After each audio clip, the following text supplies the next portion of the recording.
Hello friends, नमस्कार।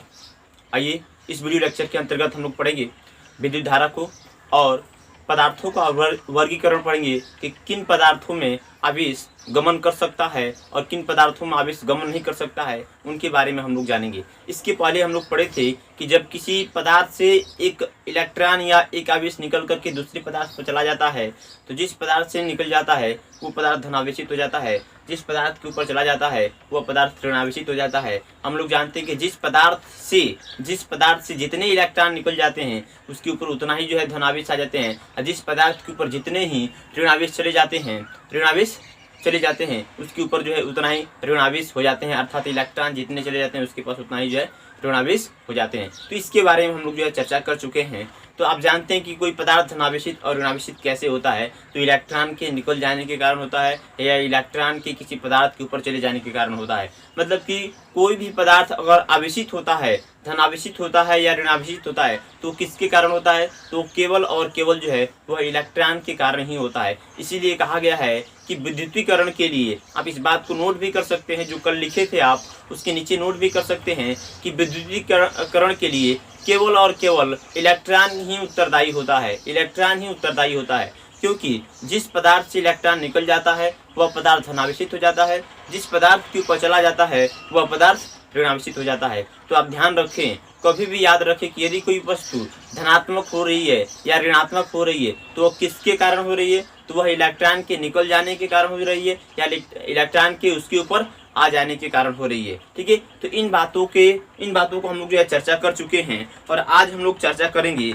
देखिए, एक और हम बात बता दें इसी के साथ में कि आप याद रखें कि जो विद्युत आवेश होता है वह संरक्षित होता है। विद्युत आवेश कैसा होता है, संरक्षित होता है, अर्थात जो हम लोग विद्युत आवेश को न तो उत्पन्न कर सकते हैं ना ही उसे हम लोग नष्ट कर सकते हैं। आवेश को केवल और केवल जो है एक पदार्थ से दूसरे पदार्थ पर स्थानांतरित किया जा सकता है। आवेश को क्या कर सकते हैं, तो केवल और केवल एक पदार्थ से दूसरे पदार्थ पर स्थानांतरित कर सकते हैं। इस बात को आप याद रखें। ठीक है। तो जो विद्युत आवेश होता है, विद्युत आवेश संरक्षित होता है, अर्थात न तो उसे हम लोग नष्ट कर सकते हैं ना ही उसे उत्पन्न कर सकते हैं। विद्युत आवेश को केवल और केवल एक पदार्थ से दूसरे पदार्थ पर स्थानांतरित कर सकते हैं। इस बात को भी आप नोट कर लेंगे जो हमने अभी बोला है। ठीक है, तो चलिए ये हो गया। इसके बाद से देखिए अब हम पढ़ते हैं चालकों का वर्गीकरण। थोड़ा सा उससे पहले एक और टॉपिक की बात कर लेते हैं जो एक बहुत ही महत्वपूर्ण टॉपिक है। आप याद रखें कि जो आवेश होता है जिसे हम लोग क्या कहते हैं, चार्ज कहते हैं। ठीक है, ध्यान रखिए कि जो चार्ज होता है ये प्रकृति रूप में जो इलेक्ट्रॉन ई होता है इसको हम लोग मूल आवेश कह सकते हैं। क्या कह सकते हैं, मूल आवेश। इलेक्ट्रॉन ई को क्या कहा जाता है, मूल आवेश कहा जाता है, मूल आवेश। और जो आवेश होता है, आवेश मूल आवेश के गुणांकों के रूप में पाया जाता है, पूर्ण गुणांकों के रूप में पाया जाता है। किस रूप में, पूर्ण गुणांकों के रूप में, मतलब कि इसके साथ जो है कोई न कोई संख्या जो है इसके गुणे के रूप में पाया जाएगा। अर्थात अगर माने कि आवेश हमारे पास Q है तो यह आवेश Q कितने के बराबर होगा, तो ये आवेश जो है ये प्लस माइनस Ne के बराबर होगा, मतलब कि पूर्णांक गुणज के बराबर होता है। ये n क्या है, तो यहाँ पे पूर्णांक संख्या हो सकता है, प्लस माइनस 1 हो सकता है, प्लस माइनस 2 हो सकता है, प्लस माइनस 3 हो सकता है, डॉट डॉट डॉट ऐसे ही हो सकता है, कुछ भी। यहाँ पे ध्यान रखें कोई भी आवेश जो है वह इलेक्ट्रॉन के साथ क्या होता है, पूर्णांकों का पूर्ण गुणज के रूप में पाया जाता है। इसे हम लोग इसको नाम से कम पुकारते भी हैं कि इस गुण को हम लोग आवेश का क्वांटमीकरण कहते हैं। क्या कहते हैं, आवेश का क्वांटमीकरण कहा जाता है। इस बात को आप नोट कर लेंगे, ये सूत्र याद रखेंगे कि Q बराबर प्लस माइनस Ne होता है। ठीक है, तो आवेश का क्वांटमीकरण कहा जाता है, मतलब कि आवेश इलेक्ट्रॉनों का पूर्णांक गुणज के रूप में पाए जाते हैं और आवेश के इस गुण को आवेश का क्वांटमीकरण कहते हैं। n बराबर होता है plus minus 1, plus minus 2, plus minus 3, plus minus 4, dot dot dot ऐसे ही हो सकता है। तो ये सूत्र एक हो गया जिसपे आप सवाल को हल कर सकते हैं। ठीक है, अब ध्यान दीजिए, अब हम पढ़ेंगे चालकों का वर्गीकरण। जो पदार्थ होते हैं, जैसे कि मान लीजिए कि जो पदार्थ हैं, किन पदार्थों में आवेश, और आवेश कौन हो सकता है, वो इलेक्ट्रॉन हो सकता है। और इलेक्ट्रॉन क्या होता है, एक पदार्थ से दूसरे पदार्थ पर स्थानांतरित होता है, क्योंकि जो प्रोटॉन होता है बहुत भारी होता है, वह नाभिक के अंदर होता है। तो ध्यान दीजिए कि जो पदार्थ होता है उन पदार्थों को क्या कर सकते हैं, पदार्थों को उनमें इलेक्ट्रॉनों की गति के आधार पर उन्हें 3 वर्गों में बांट सकते हैं। पदार्थों को उनमें उनमें इलेक्ट्रॉनों के गति के आधार पर, गति के आधार पर 3 वर्गों में बांट सकते हैं, 3 वर्गों में बांट सकते हैं। पहला जो होता है उसे हम लोग चालक कहते हैं, जिसको इंग्लिश में कंडक्टर कहा जाएगा, ठीक है। ठीक इसी प्रकार इसको हम लोग सुचालक भी कहते हैं। क्या कहते हैं? सुचालक। दूसरा जो होता है वह अचालक होता है, अचालक, या इसी का नाम है विद्युत रोधी, विद्युत रोधी, या इसी को अचालक भी कहते हैं, इंसुलेटर। तीसरा जो है वो होता है अर्धचालक। क्या होता है? अर्धचालक, जिसको हम लोग सेमी कंडक्टर कहते हैं, सेमी कंडक्टर। तो ये होता है हमारा 3 प्रकार के पदार्थ, जिसमें इलेक्ट्रॉन क्या कर सकता है? गमन कर सकता है और गमन नहीं भी कर सकता है। तो देखिए, जिन पदार्थों में इलेक्ट्रॉन गमन करता है उन पदार्थों को चालक कहा जाता है। क्या होता है? अगर हम चालक की परिभाषा दें, चालक की परिभाषा लिखें, हम इसको बोलेंगे और आप नोट करेंगे। बोलने से समय का बचत होगा और बहुत आसानी से एकदम वीडियो आपका जो है क्लीन बनेगा। इसको बहुत ही आसानी से आप सभी लोग इसकी परिभाषा जो है नोट कर सकते हैं। तो देखिए, वह पदार्थ जिनसे होकर इलेक्ट्रॉन या आवेश एक सिरे से दूसरे सिरे तक जा सकते हैं, वह पदार्थ जिनसे होकर आवेश एक सिरे से होकर दूसरे सिरे तक जा सकते हैं, उन पदार्थों को क्या कहते हैं? चालक पदार्थ कहते हैं। क्या कहते हैं? चालक पदार्थ कहते हैं। जैसे कि धातु जितने भी होते हैं वह सब क्या होते हैं? चालक पदार्थ होते हैं, ठीक है। एक अधातु भी होता है, एक अधातु होता है जिसका नाम है ग्रेफाइट। क्या नाम है? ग्रेफाइट। ग्रेफाइट जो है अधातु होते हुए भी क्या होता है? चालक होता है। इस बात को आप नोट रखें, अपवाद होता है, ठीक है। जैसे कि जो पेंसिल का जो नोक होता है वो ग्रेफाइट का ही होता है, या बैटरी में जो काला छड़ होता है आप देखे होंगे उसको ग्रेफाइट का छड़ होता है। तो ये अधातु होते भी क्या होता है? चालक होता है, ठीक है। अब ध्यान दीजिए, ये हो गया आपका। इसके बाद से ये हो गया मानव शरीर। ले लीजिए, मानव शरीर या जानवरों का शरीर ये क्या होता है? विद्युत का सुचालक होता है। हरा पेड़ पौधा ले लीजिए जिसमें आयन पाए जाते हैं, जिनमें क्या पाए जाते हैं? आयन पाए जाते हैं। वो जो है क्या हो सकते हैं? तो वो जो है विद्युत का सुचालक हो सकते हैं। क्या हो सकते हैं? विद्युत का सुचालक हो सकते हैं, ठीक है। तो इनको हम लोग जो है विद्युत का सुचालक कहेंगे, ठीक है, या इसको चालक पदार्थ कहेंगे। तो ध्यान दीजिए, चालक पदार्थ ये होते हैं। और धातुओं में सबसे श्रेष्ठ जो चालक होता है वो होता है चांदी। इस बात को भी याद रखें, धातुओं में सबसे जो श्रेष्ठ चालक होता है वो क्या होता है? चांदी होता है, ठीक है। उसके बाद से तांबा होता है, एल्युमिनियम होता है। तांबा होगा, कॉपर, और उसके बाद से एल्युमिनियम होगा। तो ये सब जो है ये क्या होते हैं? ये अधिक जो है क्रियाशील धातु, अधिक जो है क्या होते हैं? अधिक जो है अधिक सुचालक होते हैं। सबसे अच्छा सुचालक ये सब होते हैं। इन बातों को आप याद रखें, ठीक है, ठीक है। अब हम चलते हैं, यहाँ तक बात हमारे समझ में आ चुका है। अब हम बढ़ेंगे आगे। इसके चालक का परिभाषा हो गया, अब हम बढ़ेंगे अचालक की तरफ। और चालक क्या होता है? जिसको हम लोग क्या कहते हैं? इंसुलेटर कहते हैं। तो इंसुलेटर को परिभाषित कैसे कर सकते हैं? तो देखिए, वे पदार्थ जिनसे होकर एक सिरे से दूसरे सिरे तक आवेश प्रवाहित नहीं हो सकते हैं, उन पदार्थों को अचालक पदार्थ कहते हैं। वे पदार्थ जिनसे होकर आवेश एक सिरे से दूसरे सिरे तक प्रवाहित नहीं हो सकते हैं, उन पदार्थों को क्या कहते हैं? अचालक पदार्थ कहते हैं। जैसे कि आप ले सकते हैं रबड़, प्लास्टिक, कांच, कागज, ठीक है, मिट्टी इत्यादि इत्यादि, ठीक है। ये हो जाएगा। या सूखी लकड़ी आप ले सकते हैं, सूखी लकड़ी। तो ये सब क्या है? अभ्रक भी आता है, अभ्रक, ये सब क्या है? तो ये सब जो है अचालक पदार्थ होते हैं। क्या होते हैं? अचालक पदार्थ होते हैं। इन अचालक पदार्थ को आप वायु को भी ले सकते हैं, वायु भी एक अचालक पदार्थ ही है, ठीक है। तो ये अचालक पदार्थ होते हैं। इनसे जो है एक सिरे से होकर दूसरे सिरे तक आवेश प्रवाहित नहीं हो सकता है। यदि मान लीजिए कि वायु अगर चालक पदार्थ होता तो जो बादल होता है, बादलों में हमेशा आपस में घर्षण होता रहता है, और घर्षण के कारण वहाँ पे आवेश बनते रहते हैं, और वो आवेश क्या होगा? वो अगर वायु चालक पदार्थ होता तो क्या होता है, उस वायुमंडल से होकर, इस वायु से होकर वो सीधे जो है पृथ्वी में चला जाता है। तो हम क्या होता है, हम यहाँ पे पृथ्वी पर हम लोग हैं, मनुष्य है, जानवर है, पेड़ पौधे हैं, ये सभी क्या है, ये सभी जो है चालक पदार्थ हैं। तो हमारे द्वारा होकर क्या होगा, आवेश होकर जाता तो हमारा अस्तित्व ही नहीं रहता। ठीक है, इसलिए वायु जो है चालक पदार्थ नहीं होता है। इस बात से जो है सिद्ध होता है। ठीक है, तो ये हमारा अचालक पदार्थ का उदाहरण हो गया। इन पदार्थों को आप जो है याद रखें। ठीक है, अगला हम पढ़ते हैं अर्धचालक। अर्धचालक क्या होता है, अर्धचालक सेमीकंडक्टर क्या होता है। तो देखिए, अर्धचालक वे पदार्थ होते हैं जिनकी चालकता जो है चालकों से कम होती है। जिनकी चालकता क्या होती है, जिनकी चालकता क्या होती है, जिनकी चालकता जो है चालकों से कम होगी, चालकों से कम होगी, परंतु अचालकों से क्या होगा, अचालकों से ज्यादा होगा। तो यहाँ पे अर्धचालक जो होता है, ध्यान रखिए, उसकी जो चालकता होगी, उसकी चालकता क्या होगी, चालकों से कम परंतु अचालकों से ज्यादा होगी। मतलब कि अर्धचालक में इलेक्ट्रॉन बहुत तेजी से जो है नहीं चल सकता है। तो इसमें क्या होगा, इसमें इलेक्ट्रॉन जो है साफ, मतलब कि बिल्कुल नहीं चल सकता है। इसमें चल सकता है, आसानी से दौड़ सकता है, भाग सकता है।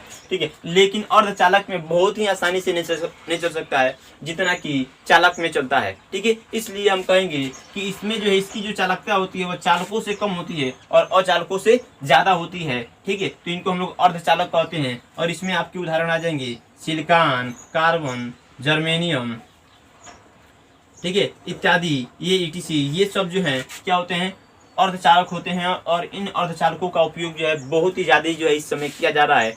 जो भी हम लोग LED बल्ब बनाए जाते हैं या जो भी इलेक्ट्रॉनिक चीजें बनाई जाती हैं, उन सब में लगभग जो है इन सभी का जो है प्रयोग किया जाता है। तो इलेक्ट्रॉनिक चीजों में बनाने के लिए इन सभी का प्रयोग किया जाता है। ध्यान दीजिए, जितना हमारे लिए उपयोग चालक पदार्थ है उतना ही उपयोगी हमारे लिए अचालक भी है और अर्धचालक भी है। ऐसा नहीं है कि इसके द्वारा जो है आवेश का प्रवाह होता है तो यह हमारे लिए बहुत ही महत्वपूर्ण है, ऐसा नहीं है। जितना इसका महत्व है हमारे जीवन में, उसका भी महत्व उतना ही है।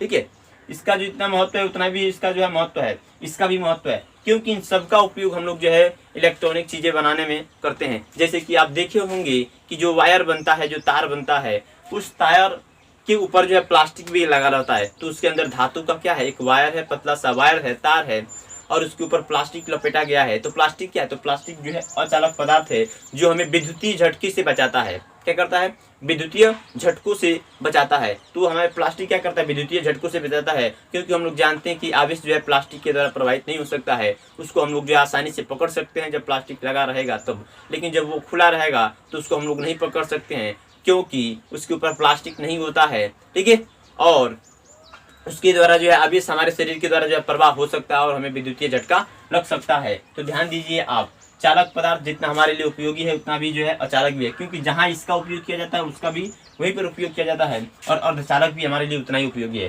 ठीक है, तो इस प्रकार से हमने क्या कर दिया, पदार्थों को जो है बांट दिया है अलग अलग भागों में। ठीक है, और वो किस आधार पर बांटा गया है, तो किस पदार्थ में आवेश चल सकता है उसके आधार पर जो इसको बांट दिया गया है। तो आप इसका स्क्रीनशॉट ले लीजिए। ठीक है, और इसके बाद से हम लोग आगे बढ़ते हैं, अगला टॉपिक पढ़ते हैं। तो चलिए इसका स्क्रीनशॉट ले लीजिए। चलिए बाबू, अब हम पढ़ेंगे अगला टॉपिक जो हमारा होगा वो होगा विद्युत धारा।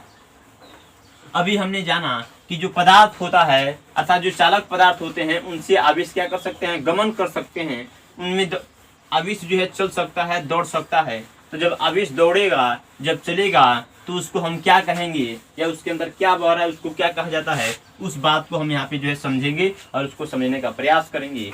ठीक है, तो चलिए अब हम पढ़ेंगे विद्युत धारा तथा विद्युत परिपथ। विद्युत धारा तथा विद्युत परिपथ। देखिए, विद्युत परिपथ क्या होता है, इसको हम लोग जो है इलेक्ट्रिक सर्किट कहते हैं। अगर पूरा लिखें इसको तो हम लिखेंगे इसको electric current and electric circuit.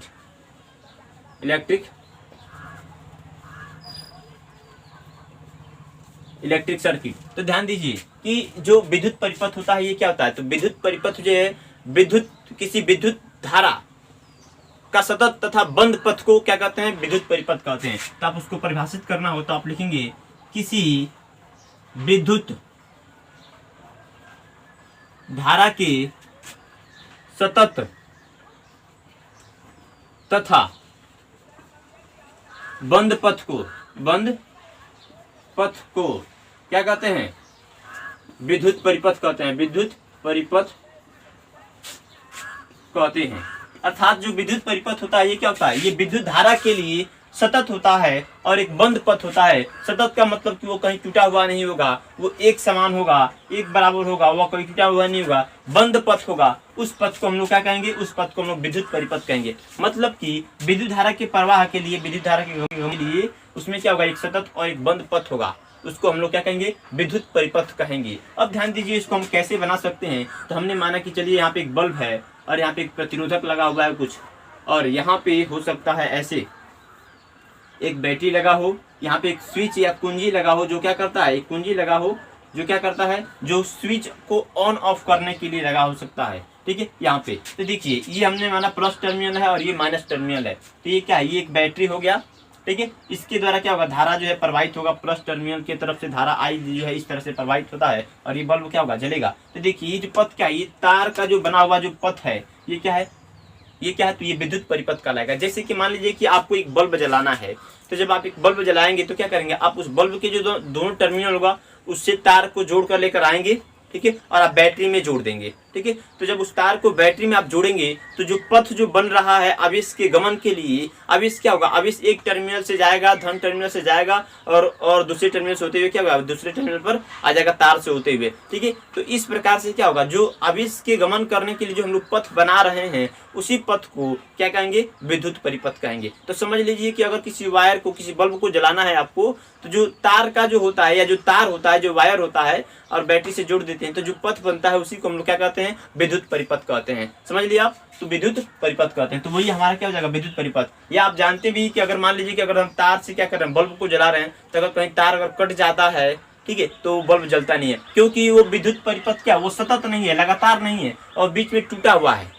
ठीक है, तो हमारा क्या होना चाहिए? सतत होना चाहिए। अगर बीच में कहीं टूट जाता है तो बल्ब जलना जो है बंद हो जाता है, तो हम उसको विद्युत परिपथ नहीं कहेंगे, हम उसको खुला विद्युत परिपथ कहेंगे। क्या बोलेंगे? खुला विद्युत परिपथ। खुला मतलब क्या कि वो खुला हुआ है, वो टूटा हुआ है, उसके द्वारा जो है धारा प्रवाहित नहीं हो सकता है। परंतु ये क्या है? ये बंद है, चारों तरफ से क्लोज है, ये कहीं टूटा हुआ नहीं है। ठीक है, तो इस प्रकार के हम लोग इसको जो है विद्युत परिपथ कहेंगे। ठीक है, इसकी परिभाषा हो गई। अब हम चलते हैं, हमने फिगर भी बना दिया है, इस फिगर को जो है आप नोट भी कर सकते हैं।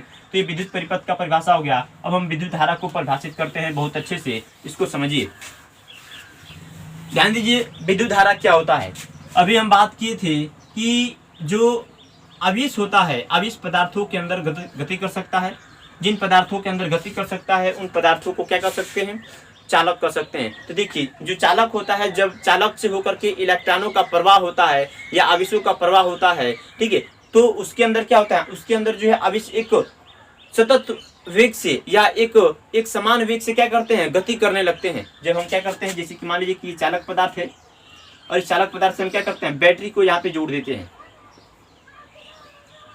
तो हम जब जोड़ देंगे तो इसमें क्या होगा? इनमें जो है आवेश एक समान रूप से प्रवाहित होने लगेंगे। जब एक समान रूप से प्रवाहित होने लगेंगे और वह एक चाल से चलने लगते हैं और उस चाल को अनुगमन वेग कहते हैं। जैसे कि आपको 12 में जब जाएंगे तो अनुगमन वेग के बारे में वहां पे पढ़ेंगे, वो आपके लिए वहां पे टॉपिक है। तो जब इनको हम क्या करते हैं? जब हम इनको जोड़ते हैं तो ये क्या करते हैं? ये आवेश जो है एक समान वेग से चलने लगते हैं और वो क्या करते हैं? लगातार एक जो है आवेशों का प्रवाह बन जाता है। तो उसको हम लोग क्या कहते हैं? विद्युत धारा कहते हैं। क्या कहते हैं? विद्युत धारा कहते हैं। मतलब कि आवेशों का जो प्रवाह होता है उसी को हम लोग क्या कहते हैं? विद्युत धारा कहते हैं। तो देखिए इसको कैसे प्रभावित कर सकता है। तो आप कह सकते हैं विद्युत आवेशों के प्रवाह दर को विद्युत धारा कहते हैं। क्या कहते हैं? विद्युत आवेशों, ठीक है, विद्युत आवेशों के प्रवाह दर को विद्युत धारा कहते हैं। मतलब कि जब किसी चालक के द्वारा आवेशों का प्रवाह होता है उसी को विद्युत धारा कहते हैं, उसी को विद्युत धारा कहते हैं। ध्यान रखिए, विद्युत धारा को इसे I से निरूपित करते हैं, इसे I से निरूपित करते हैं, ठीक है।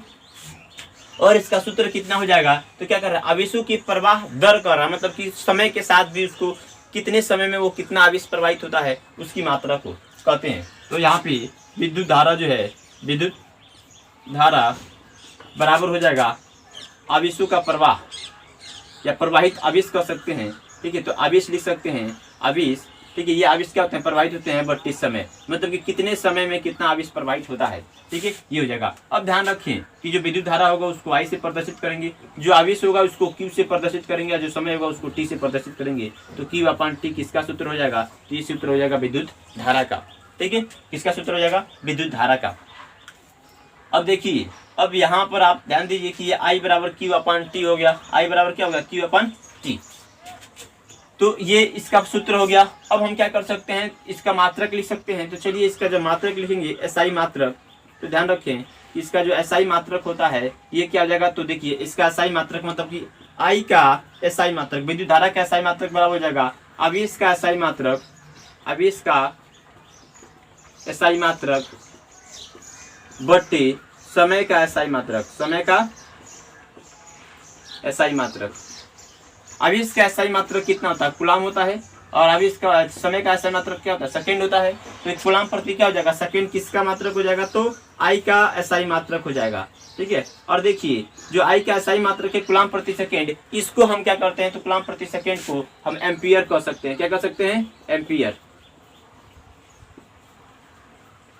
इसको एम्पियर कहा जाता है, ठीक है। तो ध्यान दीजिए कि एक कूलाम प्रति एक सेकंड जो है वह एक एम्पियर के बराबर होता है, अर्थात देखिए यहाँ पे आप कह लीजिए कि ये क्या है, कूलाम प्रति सेकंड जो है एम्पियर के बराबर होता है। तो यहाँ पे हम लोग एक एम्पियर की परिभाषा जो है दे सकते हैं ऐसे ही, ठीक है। और ये एक एम्पियर बराबर कितना होता है, तो एक कूलाम प्रति एक सेकंड बराबर होता है, ठीक है। एक एम्पियर जो है वह एक कूलाम प्रति एक सेकंड, मतलब कि यदि किसी चालक तार से, देखिए यहाँ पे आवेश विद्युत धारा है क्या, तो आप कह लीजिए कि यहाँ पे किसी चालक तार से इस तरह से भी परिभाषित कर सकते हैं आप विद्युत धारा को, कि ये मान लीजिए कि ये क्या है, ये चालक तार है, ये चालक तार है, ठीक है, और ये इसका अनुप्रस्थ काट क्षेत्रफल A है, ठीक है, ये अनुप्रस्थ काट क्षेत्रफल A है। तो इसके प्रति एकांक क्षेत्रफल से आवेश की धारा जो है एक सेकंड में जितना प्रवाहित होता है, ठीक है, एक सेकंड में जितना प्रवाहित होता है उसी को हम क्या कहते हैं, उसी को हम लोग जो है विद्युत धारा कहते हैं, ठीक है। मतलब कि किसी चालक तार से एक सेकंड में जितना आवेश प्रवाह हो जाए वह जो है उस चालक तार में प्रवाहित धारा के बराबर होता है। या आप ऐसे देखिए यहाँ पे कि देखिए यहाँ पे क्या है, ये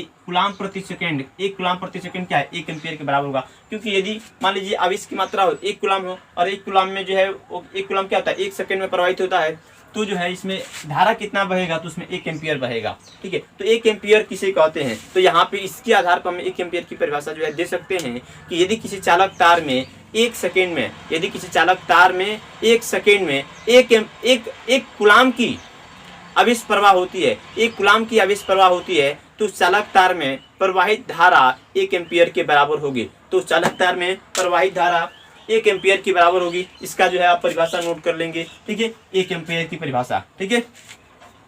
अब ध्यान रखें कि आप ये जो एम्पियर है, ठीक है, ये एम्पियर जो है एक वैज्ञानिक के सम्मान में रखा गया जिनका नाम है आंद्रे मेरी एम्पियर। क्या नाम है, आंद्रे मेरी एम्पियर के सम्मान में ये क्या किया गया, ये मात्रक जो है विद्युत धारा को रखा गया, इस बात को याद रखें। और विद्युत धारा क्या है, तो यहाँ पे देखिए विद्युत धारा का जो SI मात्रक है एम्पियर, उस SI मात्रक में आप ध्यान रखिए, उस SI मात्रक जो एम्पियर है, ये एम्पियर, ये जो एम्पियर है इसको किसके समान में रखा गया, तो आंद्रे मेरी एम्पियर के समान में रखा गया। और इसका जो व्यवहारिक मात्रक होता है, अर्थात ये विद्युत धारा का बहुत बड़ा मात्रक है, विद्युत धारा का बहुत बड़ा मात्रक है, इसलिए इसको हम लोग जो है छोटा करके प्रयोग करते हैं। तो इसका व्यवहारिक मात्रक क्या होता है विद्युत धारा का, तो वो होता है मिली एम्पियर या माइक्रो एम्पियर। हम लोग जानते हैं कि मिली का मान कितना होता है 10⁻³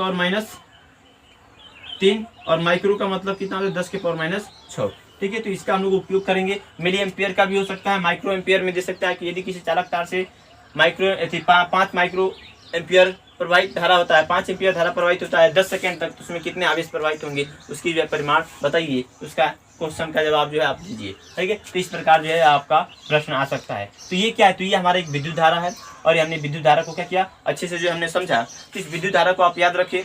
एक और बात साथ में, एक और बात कि जो विद्युत धारा होता है, विद्युत धारा को मापने के लिए हम लोग किस यंत्र का प्रयोग करते हैं, विद्युत धारा को मापने के लिए हम लोग एमीटर का उपयोग करते हैं। किसका करते हैं, एमीटर का उपयोग किया जाता है। ये क्या, तो ये यंत्र है जिससे हम लोग विद्युत धारा को मापते हैं। विद्युत धारा को मापने के लिए एमीटर का उपयोग किया जाता है, और जो एमीटर होता है इस प्रकार होता है, ये ए ऐसे लिखा रहेगा, ये क्या है, तो ये एमीटर का प्रतीक है। ये क्या बाबू, ए मीटर का प्रतीक है। हम लोग ए मीटर को ऐसे प्रदर्शित करते हैं, या कोई जगह अ मीटर भी लिखा रहता है। क्या लिखा रहता है, अ मीटर। तो घबराए नहीं, आप ए मीटर भी पढ़ सकते हैं या अ मीटर भी पढ़ सकते हैं।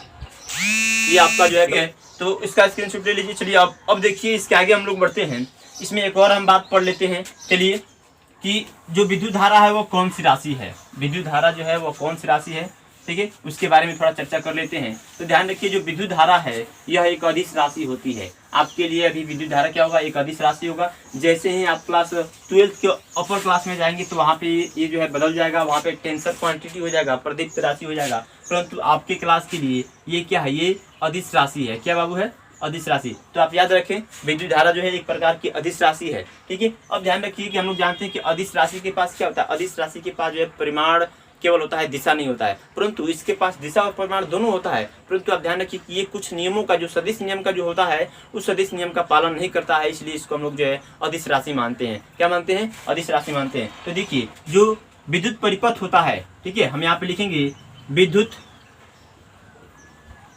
परिपथ में विद्युत धारा की दिशा, विद्युत धारा की दिशा, विद्युत परिपथ में विद्युत धारा की दिशा कैसे होती है। तो यदि मान लीजिए कि हम यहाँ पे एक बल्ब बना दें, यहाँ पे एक प्रतिरोध लगा दें, और ऐसे हम यहाँ पे एक बैटरी लगा दें ऐसे, और यहाँ पे एक कुंजी लग गया, और यहाँ पे हमने एक अमीटर लगा दिया, ठीक है। अमीटर क्या मापने के लिए, तो विद्युत धारा को मापने के लिए कि चालक तार में कितना विद्युत धारा प्रवाहित हो रहा है। ये इसका प्लस टर्मिनल, ये इसका माइनस टर्मिनल। ध्यान रखिए कि हमेशा हम क्या करते हैं, प्लस टर्मिनल को प्लस वाले के साथ जोड़ते हैं, ये प्लस वाला है, और माइनस वाले को माइनस के साथ जोड़ दिए। देखिए माइनस इसके साथ जा रहा है, तो ये माइनस जोड़ देंगे, ठीक है, ये ध्यान दीजिए, ठीक।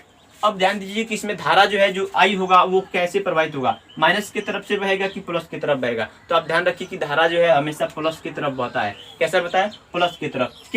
क्योंकि ये क्या करता है, ये धनावेश जो है, ये धनावेश मतलब कि जो धन टर्मिनल होता है बैटरी का, धन टर्मिनल, और ये ऋण टर्मिनल है। तो जो बैटरी का जो धन टर्मिनल होता है, ये क्या करता है, ये ऋण आवेश को अपने तरफ आकर्षित करता है। क्योंकि हम लोग जानते हैं कि क्या होता है, धन आवेश और ऋण आवेश के बीच में क्या होता है, आकर्षण बल लगता है। ये धन आवेश क्या करता है, जो बैटरी के ऋण टर्मिनल के पास जो ऋण आवेश है, उनको अपने तरफ आकर्षित करता है, और ये ऋण आवेश क्या करते हैं, इस दिशा में गति करते हैं, ठीक है, ऐसे गति करने लगते हैं। ये ऋण आवेश ऐसे गति करते हुए ये चलते हैं, तो इनके ठीक विपरीत दिशा में, ठीक, इनके क्या होता है, विपरीत दिशा में जो है धारा बहता है। मतलब कि आवेश ऐसे गति करेंगे, ऋण आवेश ऐसे गति करेगा, तो धारा जो है ऐसे बहेगा। मतलब कि जो धारा की दिशा होती है वह ऋण आवेश की गति के विपरीत दिशा में होती है, ठीक है। तो अब हम क्या हम लोग मान सकते हैं कि धनावेश भी गति करते हैं। जैसे कि हम लोग जानते हैं कि धनावेश नाभिक में होता है, उन पे नाभिकीय बल से वो बंधे रहते हैं। तो ध्यान रखिए, हम यहाँ पर जो है धनावेश को भी मान सकते हैं कि धनावेश भी गति करता है, ठीक है। तो यहाँ पे आप मान के चलिए कि धनावेश भी गति करता है, ठीक है। और धनावेश कैसे गति करता है,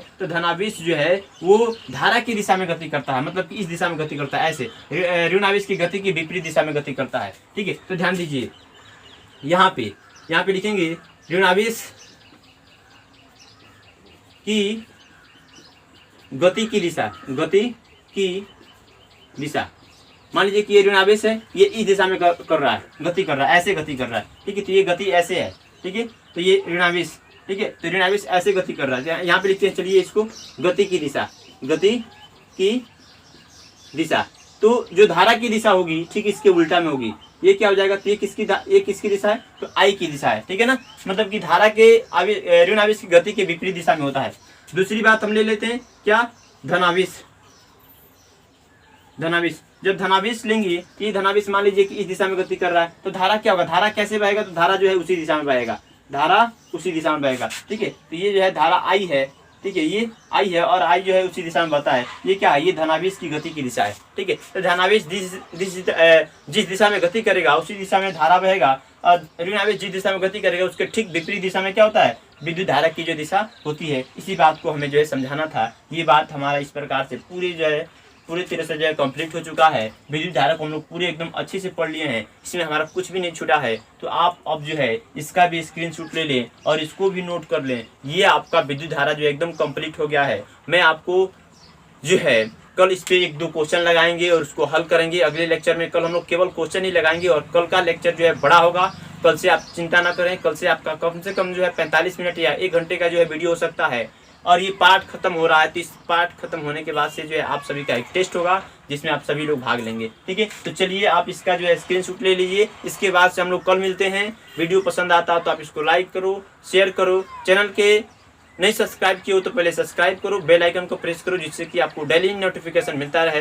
वीडियो को आप लाइक करोगे तो मुझे एनर्जी मिलेगी, मैं उससे जो है कार्य करूंगा। ठीक है, तो आप इतना जो है आप जरूर करो, क्योंकि आप वीडियो को केवल आपको लाइक ही करना है, आपको तो कोई पैसा नहीं लग रहा है। तो केवल आप जो है इतना जरूर करें कि आप वीडियो को लाइक करें, जिससे हमारी जो है एनर्जी बढ़े, हमारी ताकत बढ़े और हमारी हौसला बढ़े कि हम और मेहनत करके आपको जो है पढ़ाएं। ठीक है, तो बस आज के लिए इतना ही। Good bye.